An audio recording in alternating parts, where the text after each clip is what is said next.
Welcome to the Total Soccer Show Weekend Review! In the FA Cup, Arne Slot's team selection was perfectly compliant with the traditional FA Cup killing of a giant. The Premier League leaders were put on the block by Plymouth, who made a mark, like the Pilgrims and their rock. Elsewhere, Leyton Orient nearly put Man City to the sword. Harry Maguire was hilariously offside when he scored. Chelsea were very Chelsea when they gave up a lead. And Big Ange was very Big Ange when he did not succeed. And in a Madrid Derby, the points were split and the penalty decision was utterly shambolic. It was a big weekend of sport from Plymouth to Rome, but let's not talk about Kansas, where football's not coming. Mahomes. My name's Ryan Bailey. Joining me today, it's your friend, it's my friend, it's the Taylor Rocco. Hello, Taylor. Hello, Ryan Bailey. Neither Kansas nor Missouri. It's coming home to neither of those places. However, I do have to take issue. I'm not sure. I need more angles to make sure that Harry Maguire was offside. I don't think I've seen it clearly yet. It's really debatable in my mind. And I think in most people's minds, right? If there was going to be one decision debated this weekend, I didn't expect that to be it, Taylor, if I'm honest. Yeah, no, he's offside. He's not even pretty clearly offside. He's clearly offside. But I appreciate it. Thanks, officials. At least 2/3 of the slab was offside, I would say. Yeah. And that's like a half mile, I think, basically. Yeah. So there you go. There we go. Graham Martin's here. Hello, Graham. How are you? I'm good, Ryan. How are you? How many superb owls were involved in your weekend? Oh, so much owling, so much turning of heads 180 degrees, Graham. Watching Super Bowls with my superb owls in my falconry. We've got a bird thing going on still, don't we? Go Birds. I don't know. Graham, sure. I don't know what I'm talking about, but I enjoyed the Super Bowl. I like the halftime show. Although I don't like it when big games are really one-sided. So I would have liked I do. It means I can go to bed at halftime. Which is what I did. Very good. Taylor, did you enjoy the Superb Owl? I did. I think I was nominally pulling for the Eagles. I like the city of Philadelphia, NFC East rivals, but, you know, brethren when it comes down to it, unlike the Cowboys. We will never be friends with the Cowboys. So I enjoyed the Eagles winning. I think having watched the Giants' Hard Knocks front office season on HBO, where they really spend a lot of time rationalizing how they don't need Saquon Barkley and how he isn't a difference maker, I have enjoyed this season immensely with how much he has proved them wrong on a consistent basis, culminating in winning a Super Bowl last night. So that was also very fun. It was fun indeed. No Joe Lowry here, by the way. He's I'm assuming he's a big Chiefs fan. He's a fan of inferior barbecue and everything that goes on up there in Kansas. So, yeah, just the three of us today. But we were getting to do real football. Are we calling it that? Let's call it that. Let's just call it soccer. Let's call it whatever. It is the Total Soccer Show Weekend Review. We'll be getting there very shortly. Patreon.com/Total Soccer Show for all our bonus content, by the way. Well, we probably won't be talking about Gridiron, but we will have bonus episodes, bonus videos, and access to our Discord server where all the cool kids are hanging out. And also, if you like seeing, I don't know, Graham in an orange hoodie, Ryan in a 2010 Rob Green goalkeeper. Beautiful. Yeah. It is beautiful. That is the only England shirt that I would ever consider wearing, Ryan Bailey. Really? The Rob Green one, yeah. It is a really nice jersey, to be fair, from the famous US 1-1 victory over England. He's a really in nice 2010. goalkeeper. He's a really nice goalkeeper, that Rob Green. He's indeed a legend.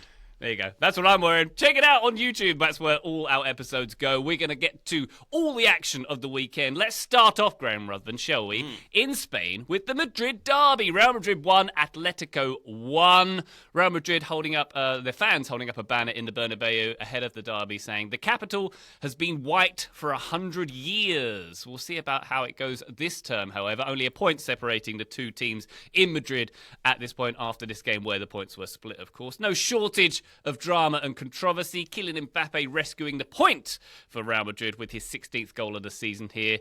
In a tense one after Julian Alvarez opened the scoring from the spot in controversial fashion. Shall we talk about the penalty first? Is that where we want to go first, Graham? Go for it. Sure, let's get it out of the way. Okay. Was it one? I mean, there's some alternate angles where it looks like Tchouaméni might have stepped on a foot, but it did seem rather harsh. Yeah, I just think there's absolutely no way that this should have been a penalty. And I think it's the absolute worst of VAR because it's when you slow it down, it becomes a question of, is there contact? And that's the wrong framing. It shouldn't be about whether there is contact. It should be whether there is a foul. And I just think, I mean, for starters, I'm not sure there is actually any contact. The way that Tchouaméni's foot is, it's almost like it's Samuel Lino, right? Samuel Lino, his foot is almost underneath Tchouaméni's foot, and I'm not entirely sure that he comes down and stamps on top of Samuel Lino. So just absolutely no way that it was a penalty for me. And it came in a week where Real Madrid had made such a big deal on their TV station. They'd put out statements basically criticising the refereeing system in Spain and saying, I mean, Real Madrid do this every single season, so this is not anything new. But there'd been a particular spike last week in that sort of rhetoric from Real Madrid. So they were not best pleased that this penalty was given against them. And while I think all the conspiracy brain stuff is nonsense, I also can see from their side of things how this penalty award was a nonsense as well. Shouldn't have been given. I think maybe there's a justification. I'm not saying I would agree with it, but maybe there's an idea that you step on the player's foot, they can't continue their run, they fall over, then they're no longer allowed to be involved in the play. I've heard that as justification in the past, except the ball was gone by that point. It wasn't sort of going back in that direction. So it does feel very much like VAR policing after the fact. And I agree with Graham. When you only get a half second and you're only getting the kind of slowed down contact and then the sped up contact and then the slowed down contact, it makes it seem in a vacuum like, oh yeah, he stepped on his foot, he denied an opportunity, so it's got to be a penalty. But when you pull it out to the broader context of where the ball is coming from, how it's being delivered, how it's kind of already through, it then becomes a much murkier proposition. Still have a hard time feeling massive sympathy for a club that have Jude Bellingham, Vinicius Jr., Rodrigo, and Kylian Mbappe as their front four. You would assume they would have maybe gone out and done some more attacking from there. But I do think it is probably a bit of an aggressive penalty to award. I mean, to that point, Taylor, I kind of think that front line is part of the issue for Real Madrid at the moment. Correct. I've spoken about this for a number of weeks. We could have not watched this game and still been able to talk about what happened because it panned out exactly as I think we all expected. I did a betting preview for this game last week, and so I've got the receipts. I said Atleti would get something from this match and they would play exactly as they did, and because of that front line, so Ancelotti, he rolled out that same forward line that struggled to break down Espanyol the week before. We spoke about that last week, and it was Vinicius, Mbappe, Rodrigo and Bellingham. And yeah, you'll be shocked to hear that they had pretty much the same issues all over again against an Atleti team who are quite happy to do the Atleti thing and ask Real Madrid to break them down, which for the most part in this game they couldn't do.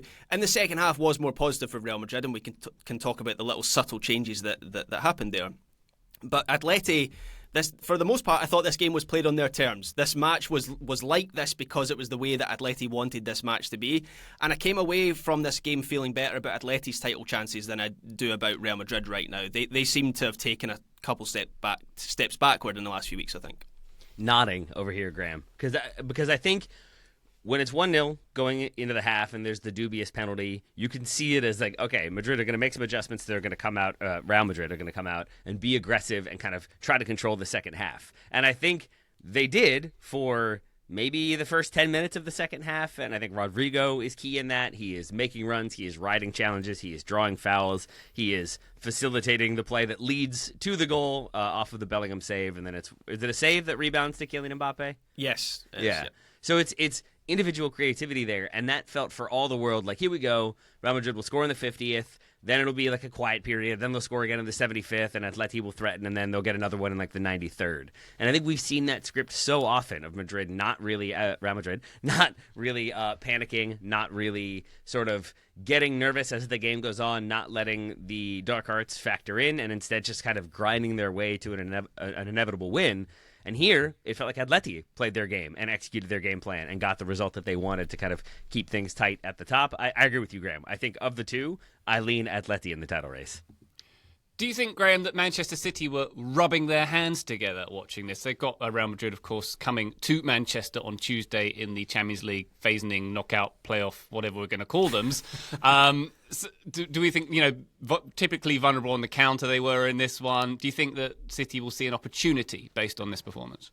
I think they will if they forget that they struggled to a 2-1 win over Leyton Orient on the same day, which we'll talk about a little bit later on. But yeah, to your point, Ryan, I think Real Madrid could almost flip the script on Man City to what Atleti did in this game, where Real Madrid in that match, I think we've seen it countless times over the recent seasons, but they'll sit back and then they'll attack open space, and that front line of I still think I'm really not on board with playing all four of them at once. I just think in this game they were way too central, particularly in the first half. It was all very congested.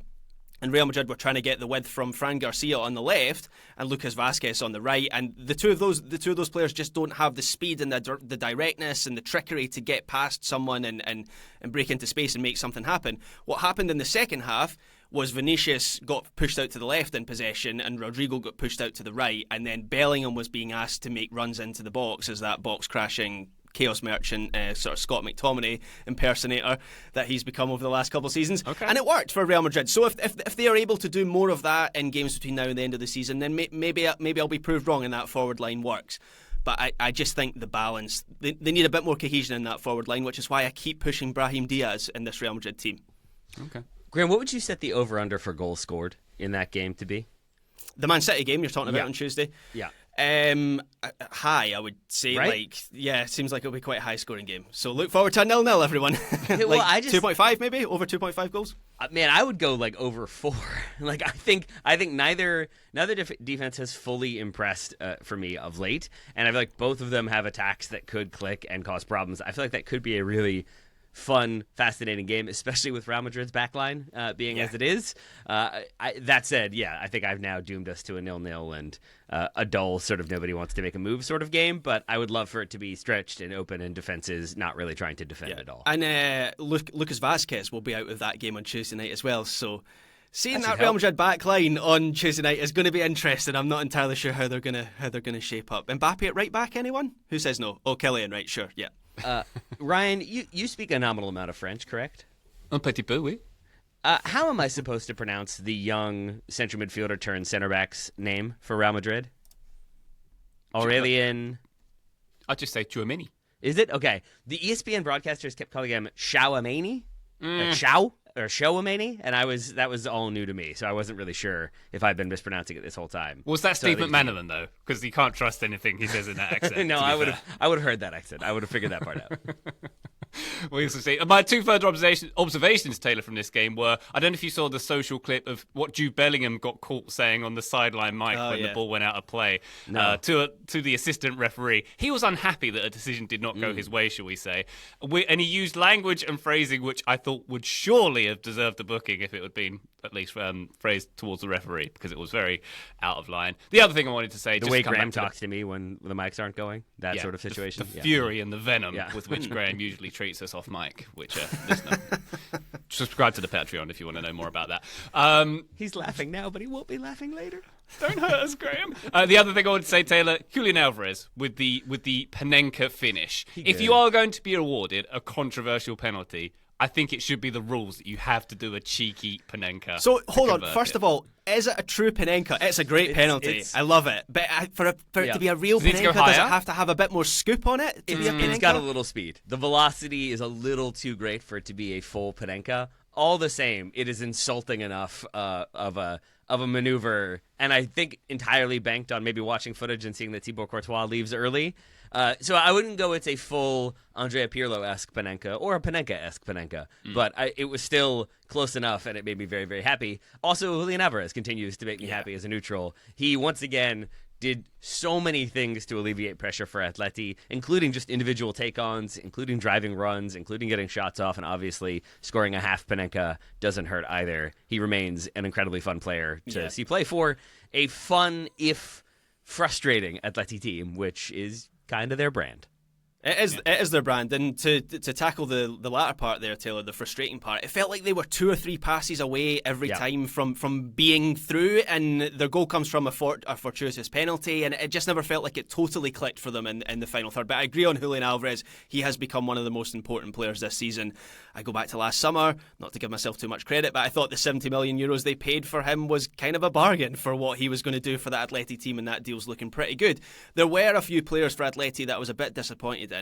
I expected more out of Pablo Barrios, because he has been one of the 3 players for Atleti who's kind of changed their season. He comes into that central midfield unit instead of Koke about 3 months into the season, and he's so important to Atleti on both sides of the ball. But it felt like Griezmann was maybe the one playing the ball forward when that might have been Barrios, and then you can release Griezmann forward to combine with Alvarez. And so I thought he might have done more to impose himself on the game. Javi Gallen at left back is the other player who's come into that Atleti team this season and made a big difference. The third one is Giuliano Simeone, who I was really looking forward to seeing in this game. He's been in excellent form. He is clearly a Nepo baby, but has worked his way and earned his way into that Atleti team. He's been brilliant the last few weeks. Kind of did nothing in this game, so I was a bit disappointed in that.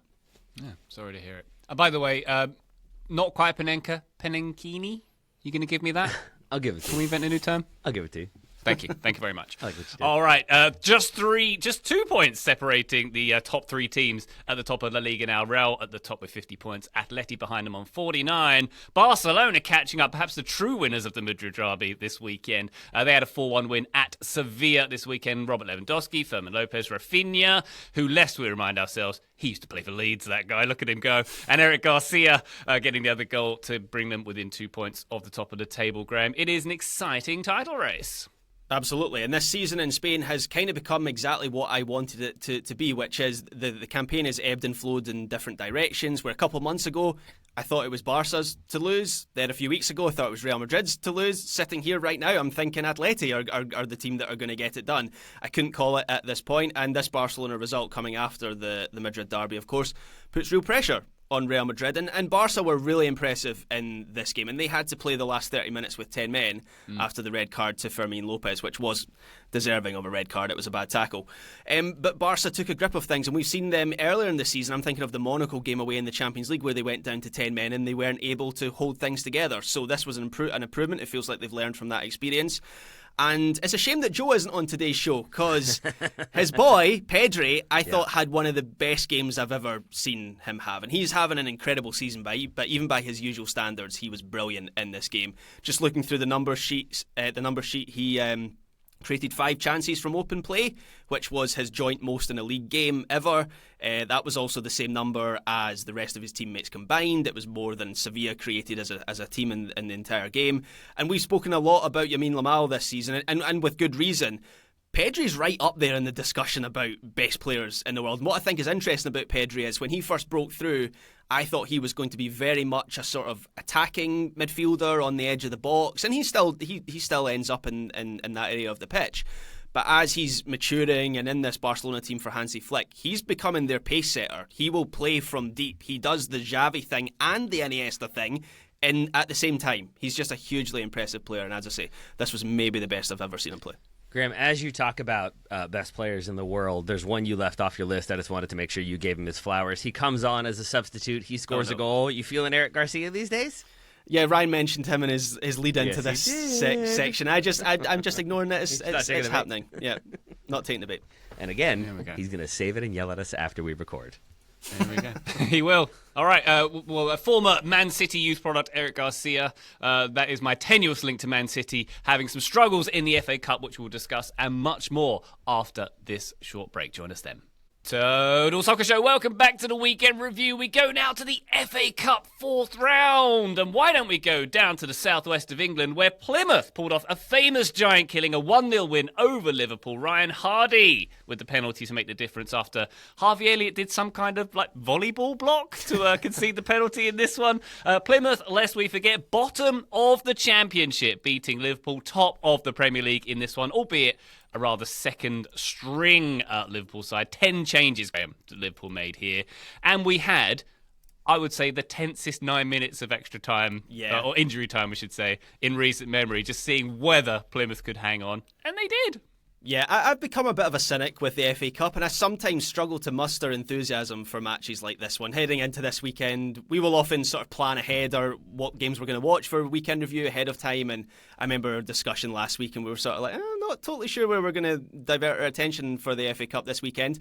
But when Plymouth are defending for their lives in stoppage time, and when that board goes up with 9 minutes, and I was messaging you guys in our Slack channel, you better believe that I was living this one, and it's the sort of result that encapsulates why the FA Cup still exists and why it is still something special on days like this. And I love the scenes at full time with apparently fans crying and Nikola Katic losing his tooth. He was absolutely immense in the game, and then they found his tooth on the pitch after full time. And how did they find that? That's what I want to know. It was the social media admin apparently found that and posted it to their Twitter account. Yeah, I loved everything about it, and it's just the perfect reflection of how sometimes football is completely stupid. Plymouth Argyle have conceded more goals than any other team in the top 4 divisions of English football this season.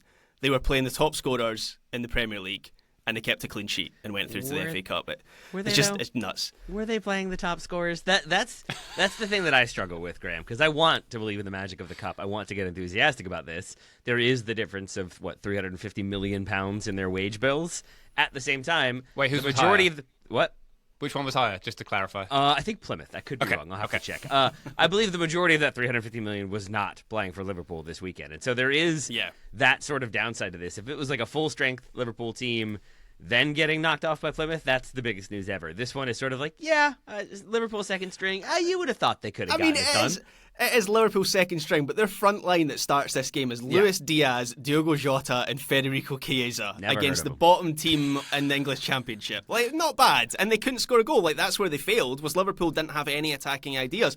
And until the last 9 minutes of this game, it was so comfortable for Plymouth. Liverpool's XG for the first hour of this match was 0.12. They didn't have a shot inside the Plymouth box in that time. It was remarkably comfortable for Plymouth for the majority of this game. So I take your point, Taylor. I'm just looking through the players that were missing. Liverpool were missing Van Dijk, Salah, Konate, Szoboszlai, McAllister, Gravenberch. Like that's a good number of first-team players. I do wonder if Arne Slot at halftime gave Mohamed Salah a call. Where are you? How quickly can you get to Devon on the south coast? It's quite a distance from Liverpool, so he didn't turn up.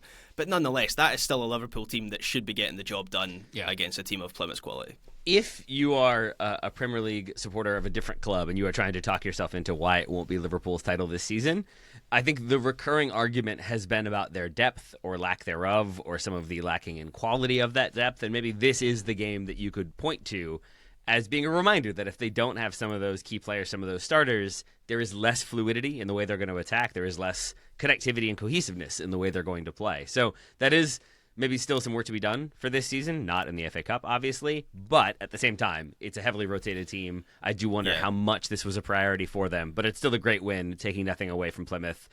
Wayne Rooney's ex-Plymouth, right? No longer. I think it was where Rooney the $350 million went on him. Exactly. Laid the foundation of what not to do. In comes Miran Muslic, who has gotten them playing well, at least in this game. Look what happens when you sack Wayne Rooney as your manager. DC United should have done it sooner. Who did I... Didn't I want to make Ole Gunnar Solskjaer the sack boy, where you just bring him in to sack him to then get the new manager? It's Wayne Rooney. Maybe that's Wayne Rooney now. Oh wow! Yeah. Can I suggest that this was a smart loss for Liverpool? You may, because it feels clear that they weren't prioritising this competition. The last time they were in for 4 trophies, they sort of ran out of steam and faltered in the league, didn't they? So I think this is fairly strategic. It's a bit trite and it's probably a bit simple to say, but it was fairly strategic to not take this one too seriously. As tragic as that is for the FA Cup. I don't think that's simplistic at all. I think that's accurate. I think if you are maybe theoretically in the title race, but you're not leading the race and you're like 7 points off, you could still win it, but you never know, and the Champions League is looking doubtful, that's where maybe you focus your attention more on the Cup, because then you're still getting some silverware, there's still some enthusiasm. When you have other things to play for, I think it makes sense to prioritize one and give youth a chance in the other. Yeah, for me, this match was a reminder of how hard it is to win trebles and quadruples. And I was listening to the radio in the car on Saturday on the way back from the Albion game, and someone on there was saying, Liverpool had to win a quadruple this season for this season to be a success, which is obviously like just a nuts take. Their argument, a fair bar. Yeah. Their argument was that because the field is weaker in the Premier League and in Europe this season, that Liverpool had to win everything for it to be a success. It's a nuts take, and fails to appreciate how there will always be games like this where you get a penalty. I mean, the penalty was a penalty, but hypothetically, you get a dodgy penalty against you, or things just don't go your way, or you hit the post, and there's always going to be a match like this, and it's really difficult to win trophies. Yeah, and bear in mind, like for Plymouth fans, this is epic. This is one they'll be talking about in 20, 30 years' time. Having supported a small team who've done the occasional giant killing, one against Liverpool very famously, in fact. Who's that? Doesn't matter. It's not important. But this is one that will go in lore for them. So massive congratulations to them, and massive congratulations to Josh Widdicombe, who's the most famous Plymouth fan I can think of. Tony Husband, Apple TV MLS commentator, who listens to this show as well. Congratulations to you, Tony. A great win for the Southwest, Graham. And Ryan, I was just going to tell a little tale about Josh Widdicombe, who is a British comedian, right? But the story with Josh Widdicombe is he's a big Plymouth Argyle fan. This is the greatest result in his lifetime, certainly, possibly in their entire history. And I follow him on Instagram. He didn't go to the game because he went to Strictly Come Dancing Live, which is Dancing with the Stars, at the O2 Arena. This is why you go to these games, even if you fear a thumping. Just for the tiny bit of hope that this result will happen, this is why you go. So no sympathy at all for Josh Widdicombe. Yeah. I listened to his parenting podcast where he says he listens to most Plymouth games while in the park with his kids because that is life for people around our age. Wonderful stuff. I don't know what you're talking about. I certainly didn't have to turn the Madrid Derby off and go upstairs to watch it so that my daughter could watch Dino Ranch, I believe. That definitely did not happen. Dino Ranch. Wonderful cinematography, I hear. So I'm glad that she made that choice. Dude, What does Wes McKennie think of Dino Ranch? Is that a brand? That's Dino Nuggets in Ranch, yes. You nailed it, Graham. Well played. A parenting corner for a moment. My daughter is 4. She is now very into dinosaurs. Jurassic Park is my favorite movie. I'm having to do a lot of work to not show her Jurassic Park. My parents showed me Jurassic Park when I was way too young. I'm trying not to make the same mistakes, but I feel like that's going to get watched sooner rather than later, and then I will maybe have my children taken away from me at that point. Taylor, do you feel like an investment in your children liking Jurassic Park? Like, is that because I have this dilemma with Back to the Future, where it's really important to me. I don't have many things like this. Like Sophie's not into football, and I frankly don't care if she's into football. She can decide. But Back to the Future, I would like her to enjoy Back to the Future, but I don't want to show it to her too early in case she decides, I don't like that, she's too young for it, and then never watches it again. Is that the same with Jurassic Park? Yes, and I have a feeling whenever you show it to her, you're going to be doing the like, huh? Are you enjoying it? Yeah. You enjoying it? You enjoying it? That was funny, right? Did you get that? Here's a fun little Easter egg. In the making of, they were actually, I feel like you have to kind of balance that really well. The problem for you, Graham, is that Back to the Future doesn't have dinosaurs. I have zero concerns that my daughter will enjoy Jurassic Park. It's more about will she then come away terrified and have nightmares. And the answer to that is almost certainly yes. Yeah. So probably we'll hold off. I don't know if Marty McFly is giving you as many nightmares. Biff Tannen might, but not Marty McFly. He might, yeah. The question is not whether you could show them Jurassic Park, but whether you should show them Jurassic Park. Right, Taylor? And I am stopping to consider that. I'm not being a scientist. Very good. One more on this. I watched this in the movie theatre when it came out, and I've just looked up when it came out. I was 9. Yep. Is that too young? Dude, same. Exact same thing. Yes, it is way too young, and yet maybe not too young as I'm contemplating showing it to a 4-year-old. There we go. Well, there's a new one coming out this summer with Scarlett Johansson in it, said the trailer I saw in the Super Bowl last night. Yeah, very good. All right, let's get back to soccer, shall we? And League One Leyton Orient nearly getting it done against Manchester City. A 2-1 win for City in the end. One of the all-time great own goals, I would say. Jamie Donnelly with the long-range opener, which went off Stefan Ortega in goal. Graham, has an own goal ever got a Puskás nomination? Because this could be the one. I refuse to acknowledge this as an own goal. This is a Jamie Donnelly goal, and it's one of the most electrifying FA Cup moments I can remember because I watched this one live, and it was one of those moments where I was in an empty room in an empty house, and I shouted out, and I think I put something in our Slack chat in capital letters, and it was just incredible. And the amazing thing is, apparently Jamie Donnelly, who is on loan from Tottenham Hotspur, apparently he's got a track record of scoring goals from the halfway line. He's done this before. He's got this in his locker. So yeah, I refuse to accept what the box score says. This is his goal forever. Yeah, there we go. Obviously, Kuznov, TSS favourite, and Kevin De Bruyne winning it for City in the end. Not a vintage performance for Man City. Pep Guardiola, Graham, after the game was sort of a bit chippy when he was mentioning what the Leyton Orient fans were singing at him. Those in the stands and those from the balconies of the apartments, which famously look over the stadium at Leyton Orient. What were they singing at him? I missed this. Is it going to be repeated? You're getting sacked in the morning. And he was like, well, look, we won. I'm not getting sacked, am I? I think my bosses will be happy. It's like, all right, settle down. It's a League One team. Calm down. Yeah, particularly because Man City weren't very good in this game. It was similar to the Liverpool game for a long period because they didn't have a lot of ideas on how to break through Leyton Orient. And it wasn't quite as extreme as the Liverpool game because Josh Keeley, who's the Orient goalkeeper, did have to make a number of saves in both halves. And then City bring on De Bruyne, and that kind of changes the match. But nonetheless, it was all a bit stilted by City, and Orient did a good job of gumming them up, and then they had that chance right at the end where the keeper's up. He's already scored a goal in the FA Cup this season, and it goes over his head, and I can't remember who it is. Is it a player called Happy? I think it was at the back post, not Matthew Hoppe, who then blasts it over the bar. So on another day, that gets forced to extra time. But yeah, Man City were given more of a game than I expected, and maybe they expected in this one. It wasn't former AFC Wimbledon legend Jack Curry who put the ball over the bar, just so you know. Just wanted to clarify. There it is. That one, there it is indeed. Bringing it back. All right, Taylor, let's come to you for Man United 2, Leicester 1. A thoroughly deserved win for Man United, says nobody. Man United, we can talk about the offside goal, and we have already talked about Harry Maguire being massively offside and VAR not being in this round of the competition. Both coaches sort of talked about this very controversial incident in their post-match pressers. But can we start off by saying that Man United are not super fun to watch right now?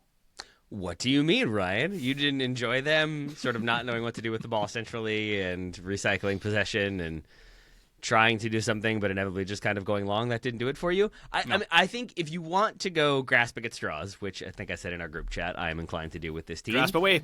You could argue that there is a foundation being built, that there is some cohesiveness amongst the center backs, even with Lisandro Martinez now out long term.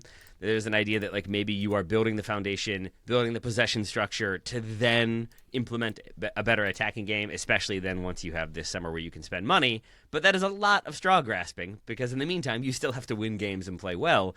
And this was another one where you could see ideas, you could see what they are going for roughly, and then at the same time, when you have wingbacks inverted, but then not inverted in the second half, and you have a halftime change, and you end up sort of getting fortuitous bounces and a fortuitous officiating decision, it's hard to feel like this is the result that turned things around. And then if you're Marcus Rashford, by contrast, you're watching Villa sort of tear apart their opposition, and maybe you're feeling even better about that decision to move clubs. For Manchester United, though, they stay alive in the FA Cup.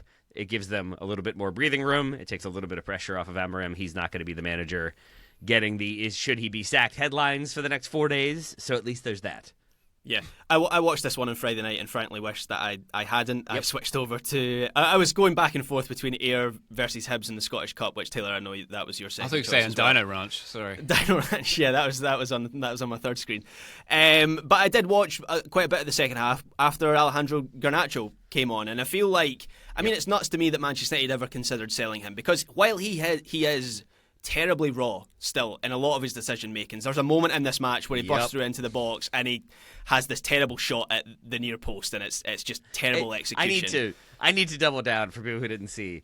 Terrible is really an understatement because it's a tight angle, don't get me wrong, but the way he just blasts it almost wide of the side netting, almost like It's not far away from being a corner. I mean, it is, but it's not. It's a reminder that, his positioning, he doesn't have that quite like locked in automatic positioning in relation to the goal or in his finishing. But I agree with you, Graham.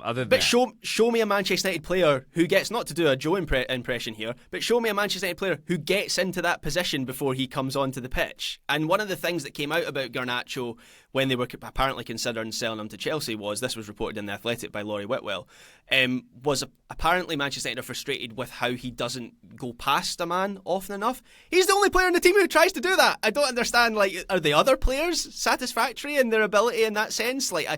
Garnacho is a frustrating player, but I would much rather have him in this Man United team than not have him. So I increasingly am inclined to believe that those rumors were entirely rooted in Manchester United being worried about PSR and Garnacho being really the only player that is going to generate any sort of high volume. I think maybe Mainu, but I don't think he's going to get you 70 or 60 or whatever Manchester United wanted. And I think that was the primary consideration, is how much money could we get for him and how good would that be for reinvestment. And then after the fact, they have to build explanations, because at first it was, he doesn't really fit Amorim's system. Then it's, we have concerns about how he's going to track back and work defensively. Then we have concerns about how he is kind of occupying space and where he is occupying space. Now it's his inability or perceived inability to take people on 1v1, when I think he is one of only two players who will kind of do that on a consistent basis for Manchester United. So yeah, Graham, I think it's largely they needed money. He was maybe an opportunity for that money, and now they didn't really do much business in the window as a result. But I am glad he's still there, because he, for me, is one who has, I think, redoubled his efforts and is doing things that he needs to do to be in Amorim's good graces, and I think is also elevating his performances. Yes, very, very much still raw, but a lot of this team is pretty raw. So I think he could potentially be a key contributor, and I think we're seeing more consistency from him, and that's only a good thing. Yeah, I did enjoy Ruben Amorim's post-game comments as well. The goal was offside. We should have had VAR to overturn the decision. It's hard on the opponent and hard on Ruud van Nistelrooy. We were poor in this game, but we showed some spirit in the second half. It's quite refreshing because coaches very rarely make those kind of, they rarely admit that kind of thing. Arsene Wenger would have done nothing of the sort. He wouldn't have seen it. So, that's good. It's good that that's happening. He did a better job of summing up that game than we did. He should be on this show. He took about half the time as well, or a quarter of the time. He was also keen to defend debutant Patrick Dorgu being on the right flank. He said, if you see the history of Dorgu in his last team, he played a ton on the right. Sometimes you need a left foot on the right side to connect in a different way, because that had some scratching their heads that he was inverted, Taylor. So there we are. I liked it. It lets him move centrally, use that left foot. It lets Ahmad be in isolation and try to take people on. I'm still confused why they switched it in the second half. Maybe that was just minutes management. Maybe that's load management. Maybe he's not as familiar with Dorgu. Hopefully he's not carrying a knock or anything like that, because Luke Shaw, I'm assuming, burned his mouth eating something hot and is He's injured again. 4 days. You'll be shocked to hear.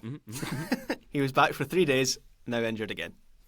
Would you be surprised if he over microwaved his baked beans a la Dele Alli and then burned the roof of his mouth and was like, no trading? Or like an egg in the microwave and the egg explodes in his face. And and that's it. Yeah, that's him out for the season. Yep. Wow. That sounds like you had too much familiarity with that situation when you described it, Graham, frankly. That's happened to a Scottish footballer called Kurt Broadfoot a number of years ago. That's right. I remember that. We both probably wrote about it back in the day. Aston Villa 2, Tottenham 1. Jacob Ramsey and Morgan Rogers with the goals for Villa. A late consolation for Spurs, new boy Mattis Tell. Oh boy, Taylor, not a good week for Big Ange here, his team didn't really lay a glove in the League Cup semi-final either. Yeah. He always wins stuff in his second year, though. So that quote, I think, is ultimately going to cost him his job. After this game, it was one of my big takeaways. Was that quote is going to hang around his neck until it drags him down. And Spurs were bad in this game. It's that quote alone that's going to cost him the job, Graham. Nothing else. And all the losses. And also the results. I did. Phil Hay, writing for The Athletic, summarized it really well. The problem now is that it's February 10th, and Spurs have only the Europa League to get out of bed for. The perfect climate for infighting and retribution, which does kind of lay the groundwork for things to come. And I think through that lens, you look at Big Ange's post-match comments, where I think it's a lot about, no club could weather the storm with these injuries, but still praising the players. And I think maybe taking the hit so that his players stay as happy as they can be. Because right now, if we're going with survivor rules, Daniel Levy is in the spotlight, is in the firing line right now. So I think Big Ange is trying to do everything he can to maybe just keep his position as best he can, such as it is. I will say, I saw this game after the fact. I didn't know the score going in, but I had seen consternation about Big Ange's comments in the post-match presser. I had seen Spurs fans talking about, not long ago we were in a Champions League final and Villa were in the championship, and now here we are with fortunes seemingly reversed. And all of the kind of discussion around this one that I had seen made me think this was 5-0 Villa or 6-1 Villa. And so for it to be 2-1, it was pretty comprehensively Aston Villa's game for large chunks of this game. But Spurs have moments and had chances, and I think it's tough to see them building towards something. I will grant that. But it was not as disastrous of a result as I expected it to be, which I think speaks to how frustrated and maybe toxic the situation is with Spurs at present. Yeah, it's almost like an exact opposite of what we had earlier in the season, where I was arguing that Spurs' performances had been better than the results that they'd earned in the first half of the season. I agree, Taylor. In terms of the result, losing 2-1 away to Aston Villa isn't exactly a disgrace. But what was most concerning was this didn't. They didn't really look like an Ange team. I thought Spurs were very passive, and I look at how they played against Liverpool in the Carabao Cup last week when they got completely swept aside. And again, there's not really a great disgrace in that, but what you're looking for are consistent principles that you can project forward and say things are going to improve. I don't see those principles in this Spurs team at the moment, and so that is the concerning thing. I look at in this game and both the Liverpool game, they looked scared to play forward, to take risks, and that is the antithesis of Ange ball. And if he doesn't have those principles anymore and the results are bad, what does he have? Yeah, because Graham, it's certainly that willingness and that bravery to play forward and take risks on the attacking side. I think to some extent that was also an issue on the defensive side of things. And if this were a new manager coming in, you might say, you could see aspects of the pressing game coming in, but maybe the team's not fully on the same page. Maybe they're not all bought in at present.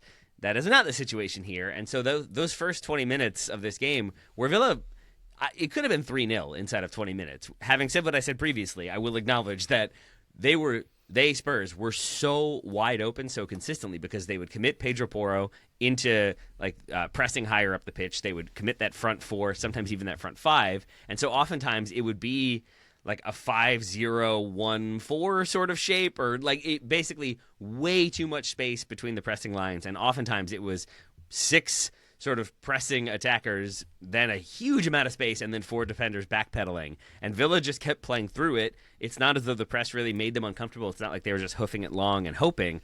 Villa were pretty comfortably passing through and finding the next pass and then attacking that Spurs back 3, back 4, whatever it was, with numbers, and just creating so much chaos. And that, to me, was the other one that I just kept scratching my head about, is if you were Spurs and you've played together this long, I know that there are injuries. I know that you have Danso coming in. You have Archie Gray, who's still very young, who I don't think was expected to be in this position. You have Jed Spence, who I don't think was expected to be in this position. There are mitigating circumstances, don't get me wrong, but how discombobulated they looked for the first 20 to 30 minutes of this game has to be even more disconcerting for Spurs supporters. Yes, indeed. Brighton 2, Chelsea 1. Brighton coming from behind to beat Chelsea here to go through to the 5th round. The Chelsea opener, Graham, the Cole Palmer cross, which was parried into the net by the keeper. Not the finest moment there, but... No, by Bert Verbruggen, who looked suitably embarrassed by that moment. I have to admit, I've only seen highlights of this game. Taylor, I don't know if did you watch more of this match? I did. I watched a good chunk of this one in between Dino Ranch, and I am laughing and covering my face, Graham, because my wife happened to walk in right after Chelsea had scored or been given a goal. And I always like to show her those moments so that, when you have a rough moment in your week and you think, oh, man, no one has it as hard. No one makes these silly mistakes. To watch a goalkeeper just spill a ball into their own net, you can just be like, at least I didn't make a giant high-profile howler in front of 40,000 people or whatever. So she watches that and she's like, oh, man, that poor guy. And then the camera cuts to Cole Palmer celebrating, and she just kind of squinted at him for a minute. And I said, "What?" And she said, "What's his deal?" I was like, "What do you mean?" She was like, "Is he smart?" And I was like, "Why do you ask?" She was like, "He hasn't closed his mouth the whole time he's been celebrating this goal." And sure enough, she nailed Cole Palmer right away as being a genius on and off the pitch. It was a lovely moment of humility for a goalkeeper, and then maybe a lack of humility for Cole Palmer in that moment. That is the face of someone who loves chippy chips, quite famously, Cole Palmer. Huh? Anyone seen that? That's pretty much it. Yeah. What is the chippy chips, Graham? Oh, they asked him what his favourite, after a game, if you could have anything, what would you have? And he said chippy chips, and he had to explain to the interviewer what chippy chips were. Which surely Can you explain to us what they are?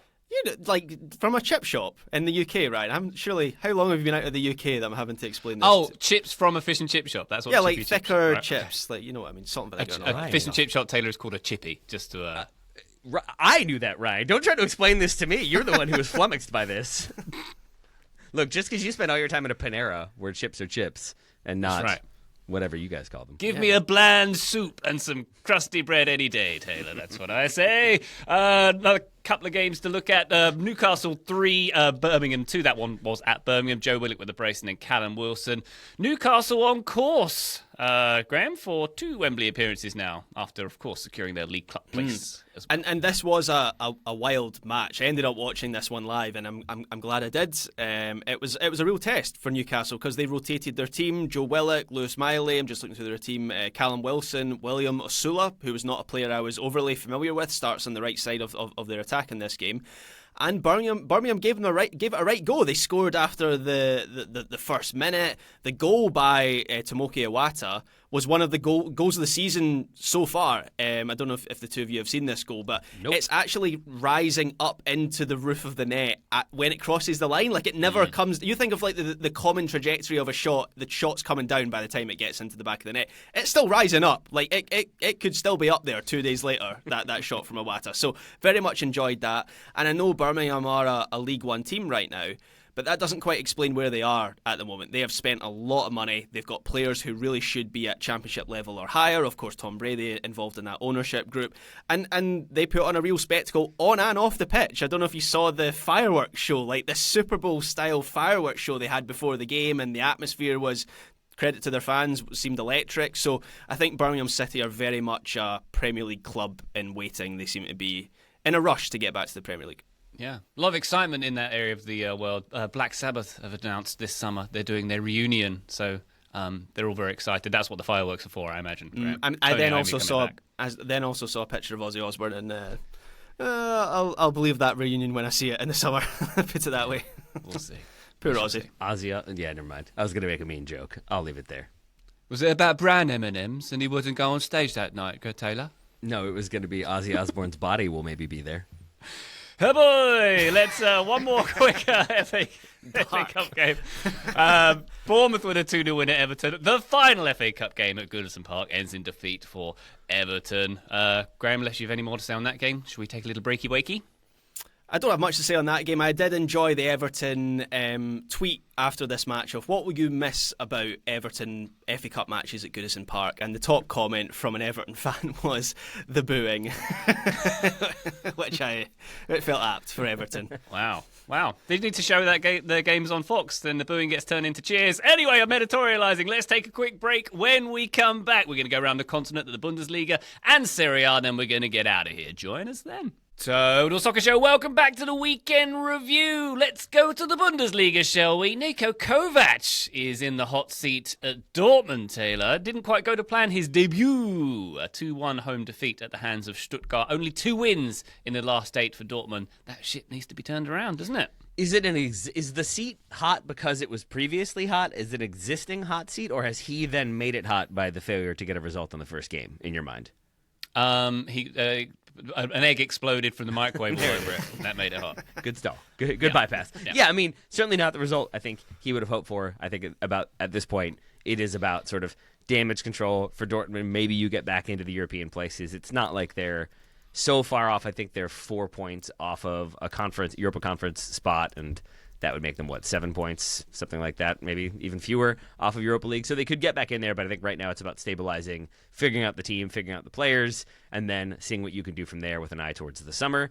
But he is not alone in maybe having some crisis situations, as we have the bottom of the table, where you have the bottom 2, Holstein Kiel and Bochum, both getting points on the weekend. St. Pauli, Hoffenheim, and Heidenheim all dropping points. So maybe that will tighten up there. It seems less likely for somebody like Bochum, but I watched the St. Pauli-Leipzig game thinking, James Sands is in there. Maybe this will be a surprise. We kind of talked about them last week, and they were on a good run of form. Leipzig are better than them. That was very clear in this game. Leipzig played their game. They pressed really well. They got some really comprehensively good goals, and I think we're just the better side. And it was a reminder that there is a pretty stark contrast between the top of the table and the bottom. At the very top of that table is Bayern Munich, who got another win, 5 straight wins at least, and I think really just sort of not even grinding their way towards another title, because I think they're just doing it quite comfortably. But I think seen within the context of Leverkusen dropping points, Frankfurt dropping points, Leipzig being even further back in the pack, it does feel like Bayern Munich are going to cruise to another Bundesliga title at a bit of a canter. I am looking forward to Celtic playing them in the Champions League this week. Now, Bayern are quite clearly the favourites there, right? But given everything we know about Bayern Munich, and we've talked about it this season, Celtic do have this very fast Japanese player called Daisen Maeda, and I am intrigued to see how Upamecano and Kim Min-jae are going to deal with that. So I'm just sounding the klaxon, the Champions League upset klaxon. Maybe with Celtic against Bayern Munich, there's potential there. Graham, are you not convinced by their strong defensive tactic of too high of a line and then run in opposite directions, opening up space through the middle for an attacker to run through? You don't think that's going to lock things down? It's a bold strategy, Cotton. Let's see if it pays off. Wow. We shall see. That one's at Parkhead as well, isn't it, Graham? So that one should have a pretty good atmosphere too. So we'll see that later this week. But as Taylor says, Bayern have a 8-point lead at the top of the division now, with Bayer Leverkusen drawing against Wolfsburg this weekend as well. So it does seem inevitable that they're going to wrap this one up, but we shall see indeed. One more league to check out. That is Serie A. Napoli at the top. They had a 1-1 draw with Udinese. They missed a chance to go 6 points clear. They are coming up against Inter, of course, who are in second place. They host Fiorentina today as we record. Scott McTominay with another goal, Graham. Sound the klaxon. Yeah, Yay. he can't do it all on his own. Come on, Napoli, step up. The Scottish Jude Bellingham, is that what they're calling him? That's what we're calling him now. That's what the English are calling him. Okay, we'll see. Empoli 0, Milan 2, Rafael Leao, and brand new signing Santiago Jimenez with the goals in this one. And the Jimenez goal assisted by Mr. Christian Pulisic. Mexico-US relations remain very much intact with this one. Pulisic has now provided more assists than any other player in Serie A since the start of the season. That is 14. He scored 18 league goals in that time too, says the Squawker. Taylor, you're frowning. Are you frowning out of joy for Pulisic? I was frowning out of being completely flustered because you said Inter is playing Fiorentina today. And I thought, but surely I watched them play on a 3 days replay. ago. I'm very confused now that I watch an older game and they're playing each other back to back. Good scheduling, Serie A. I did watch a chunk of Fiorentina beating Inter, mostly just despite Joe, because as soon as I watched Inter, who he has claimed for the longest time will win the Scudetto and are an incredibly good team, they lose, so in your face, Joe. Barca might be good. Inter, not good on the weekend, or at least on the Thursday. To be fair to Serie A scheduling, I believe this was the rescheduled one from when Eduardo Bove collapsed on the field a little while ago for All Fiorentina. right, well, if you want to provide useful and necessary context, you can be that way too, I guess. Oh, there's no coming back from that one. There we go. AC Milan, can I do a quick beat on... No, yes, ending there. Can I do a quick beat on AC Milan? Because I made a point of watching this game because I thought I found the signings of Jimenez and João Felix really, really interesting. And both of those players, despite my anti-João Felix agenda at this point, played well. Jimenez, his finish from the Christian Pulisic pass was really nice. It kind of shapes it onto his left foot, bends it into the far corner. I think, if I'm not mistaken, does Pulisic not get the assist for the first goal as well? I think he stages it up. Yeah, he stages it up to Rafael Leao at the back post. So a really good game for Christian Pulisic. And João Felix was really positive, had freedom to roam. I think there's potential for him to be a good fit for Conceição ball, where he wants his attackers to attack open space. And I'm still a little bit unsure on what he is as a player, but I would like for him to prove me wrong and show us what he's all about in the second half of the season. So Milan were good here. It had the potential to get away from them because Tomori gets sent off in the second half. It helped that Empoli then also went down to 10 men, I think, like 7 minutes later. But Milan, after that point, started to open up a bit more and find space going forward. So there are signs that Conceição is starting to get his fingernails into this team. Absolutely. And Serie A legend Kyle Walker, of course, getting another appearance in this one for the Rossoneri. Taylor. Graham, forgive me. I wanted to go back to Milan and the Pulisicness of this team. He doesn't start this game. Worth noting, neither does Rafael Leao. Do you feel like it's just going to be a rotation of João Felix, Jimenez, and then Pulisic and Leao in some order for the rest of the season? Like, do you see any concern for Pulisic, who does come on to get the 2 assists? So maybe not a huge concern. My reading of that was AC Milan have Feyenoord in the Champions League this week, and so he was being rested for that game. So have no concerns over Pulisic. He is the key man for them. As you say, Taylor, he comes off the bench in this game and still manages to dominate it in a creative sense over Leao and Felix and Jimenez. I think Rafael Leao, there's certainly a question mark over him. How does he fit into a team with Felix and those new signings and Pulisic? Because obviously earlier in the season he was dropped along with Theo Hernandez on that left side. But Pulisic is the main man for this team right now. With Leao, though, it does make me wonder if that's that sort of like the NFL running back who has clearly no one behind him in the depth chart, and so is maybe not going 100% in training, maybe not going 100% in games at all the time, and then you bring in a veteran depth option, and suddenly that starting running back looks a little bit better, maybe just with a bit more competition from those January signings, if maybe we see a better run of form for Rafael Leao.